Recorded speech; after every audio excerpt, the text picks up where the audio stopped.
कृष्णलाल पवार जी भी हैं। सर, लगातार बीजेपी के द्वारा दावे किए जा रहे हैं कि भव्य जीत मिलेगी, क्योंकि इससे पहले के रिकॉर्ड की बात करें तो भजनलाल परिवार जो है लगातार यहां पर जीत हासिल करता रहा है।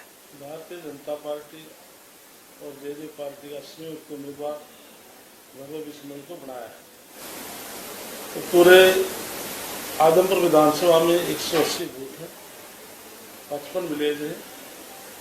तो भारतीय जनता पार्टी जो संगठन है पूरे देश में सबसे बड़ा संगठन है, 18 करोड़ कार्यकर्ता है और हमारे बूथ स्तर पर पार्टी का गठन है। तो हमने 180 के 180 बूथों पर रचना की है। सभी कार्यकर्ता वहां पर पहुंच चुके हैं, कई दिन से काम कर रहे हैं। हमारे कैबिनेट मंत्री जेपी दलाल जी हमारे इस चुनाव के प्रभारी हैं, मुझे सह प्रभारी जिम्मेवारी दी है, सुरेंद्र सिंह आर्य भी सह प्रभारी हैं। तो सभी कार्यकर्ता 180 के 180 बूथ पर कार्य कर रहे हैं। तो जो फीडबैक हमें सभी 180 के 180 बूथ से आ रहा है, डेली हमारे पास फीडबैक आ जाता है, हम भी फील्ड में जाते हैं। तो हर बूथ के ऊपर आज भव्य बिश्नोई बहुत भारी मत से जीत रहे हैं।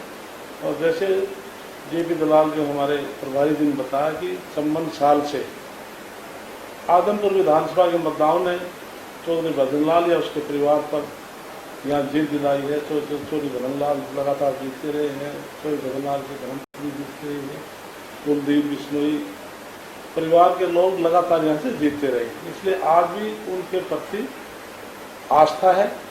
लेकिन भारतीय जनता पार्टी और जेजेपी संयुक्त प्रत्याशी के रूप में जैसे भव्य बिश्नोई को पा रहा है, तो पिछले सभी रिकॉर्डों को तोड़ करके ये चुनाव जीतेंगे। गठबंधन के प्रत्याशी है, लेकिन गठबंधन के दूसरे साथी नजर नहीं आ रहे अभी तक। इसके लिए अभी नॉमिनेशन फाइल हुआ था। हमारे निशान सिंह विधानसभा मेरे साथी भी रहे, जो पार्टी के अध्यक्ष हैं, नॉमिनेशन पर थे।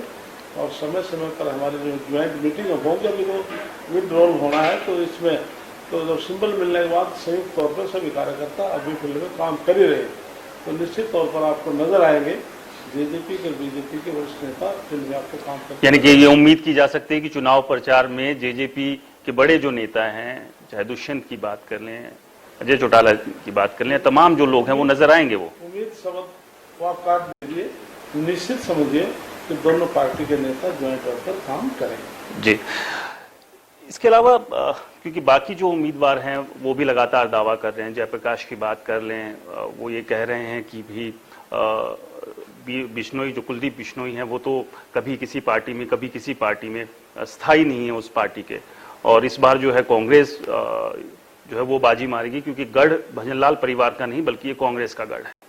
जयप्रकाश पहले किस पार्टी में था, उसके बाद में कांग्रेस में आ गया। जयप्रकाश शुरू से कांग्रेस पार्टी में, जयप्रकाश भी पहले किसी दूसरी पार्टी से ही तो कांग्रेस में आया था। इसी प्रकार से आज कुलदीप बिश्नोई ने जो भारतीय जनता पार्टी के अंदर जो सदस्यता ग्रहण की है, क्योंकि आज देश का हर नागरिक चाहता है देश खुशहाल हो, देश सुरक्षित हो। आज जिस प्रकार से आज नरेंद्र मोदी के प्रति देश के हर मतदाता की आज उम्मीद बड़ी है, लगाव हुआ है, तो भव्य बिश्नोई को इस प्रकार से उम्मीद उतारा है। तो कुलदीप बिश्नोई ने भारतीय जनता पार्टी देश हित में ज्वाइन की है।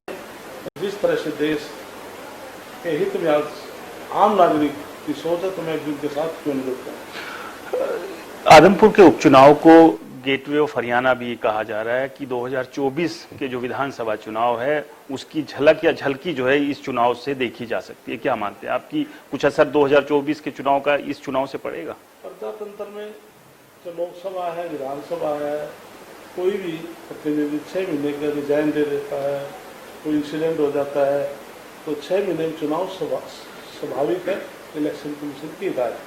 तो उसी कड़ी में 6 महीने का पीरियड पूरा है, तो इसलिए बीच में बाई इलेक्शन आया है। लेकिन 2024 के चुनाव क्या बात कहते हैं, तो निश्चित तौर पर 2024 में अब से पहले जनता ने कहना शुरू कर दिया कि नेक्स्ट बीजेपी केंद्र में भी प्रदेश में दोबारा से रिपीट करेगी देश के प्रधानमंत्री नरेंद्र मोदी। आम आदमी पार्टी भी लगातार जो है चुनौती और एक परेशानी बनती जा रही है। पहले दिल्ली में बनी, फिर पंजाब, गुजरात में भी डेरा जमाए हुए हैं, लेकिन यहाँ पर भी जो है वो आम आदमी पार्टी दावा कर रही है कि यहाँ से एक शुरुआत जो है आम आदमी पार्टी करेगी। और पिछले एक लंबे समय से आदमपुर में डटी हुई थी आम आदमी पार्टी, केजरीवाल भी हिसार आए थे, भगवत मान भी पहुंचे थे और बड़े लीडर्स जो है लगातार यहां पर जो है गोलबंदी करने में लगे हुए थे। मैं आम आदमी पार्टी की कोई चुनौती नहीं मानते हैं, भारतीय जनता पार्टी और संगठन वाला केवल वो बयानबाजी अखबारों में ही हवा बढ़ाता है, लेकिन उनकी बात पर लोग विश्वास नहीं करते, क्योंकि जो केजरीवाल है हमारे हरियाणा प्रदेश के लिए SYL एक अहम मुद्दा है, हमारे लिए जीवन रेखा है और देश का हर नागरिक चाहता है कि SYL का पानी हरियाणा प्रदेश को मिले। 23 अप्रैल 1976 को समझौता हुआ था रावी व्यास पानी का, जिसमें हरियाणा प्रदेश को 3.5 MF पानी अलाट हुआ था, जो आज हमें 1.6 हो रहा है। दिल्ली में केजरीवाल की सरकार है, पंजाब में केजरीवाल की सरकार है।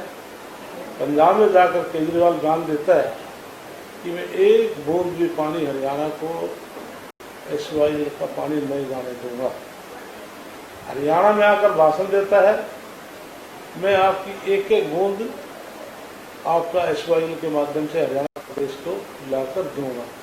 तो उसकी कौन सी बात पर विश्वास किया जाए? जैसे कि कहावत भी है, सच भी है, जो दो मुंह सांप होता दोनों तरफ से काटता है, तो उसके बयान इस प्रकार से हैं, तो दोनों तरफ से डैमेज करता है। लगातार ये दावा आपके तमाम नेताओं के द्वारा किया जा रहा है कि जीत बीजेपी की होगी, भव्य बिश्नोई जो है चुनाव में जीतेंगे और लगातार उसी तरह से आप लोग कोशिश भी यहाँ पर कर रहे हैं।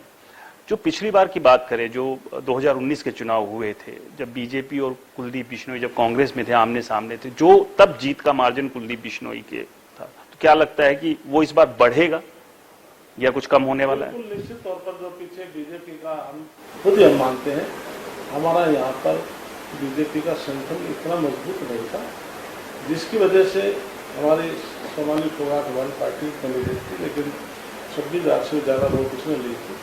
तो इसलिए आज भारतीय जनता पार्टी और हमारे कुलदीप बिश्नोई परिवार आज बीजेपी में शामिल हुआ है, दोहरी ताकत हुई है और साथ में हमारी सहयोगी पार्टी भी है।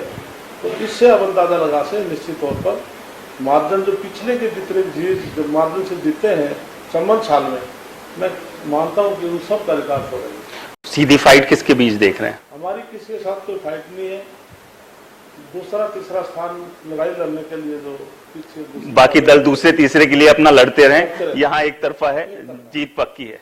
चलिए, बहुत बहुत शुक्रिया हमसे बात करने के लिए। तो हमारे साथ ये थे राज्यसभा सांसद कृष्णलाल पंवार जी, और इनका भी दावा है कि बीजेपी आदमपुर विधानसभा में भव्य बिश्नोई के सहारे इस बार कमल खिलाने में कामयाब रहेगी और बाकी जो दूसरे दल हैं वो फिलहाल दूसरे तीसरे चौथे नंबर के लिए लड़ाई लड़ रहे हैं। बीजेपी की जीत तो तय है। खैर, ये 3 तारीख को आदमपुर की जनता तय करेगी कि जीत आखिरकार किसके हिस्से लगती है। कैमरामैन दिनेश सैनी के साथ राज वर्मा, इंडिया न्यूज, आदमपुर।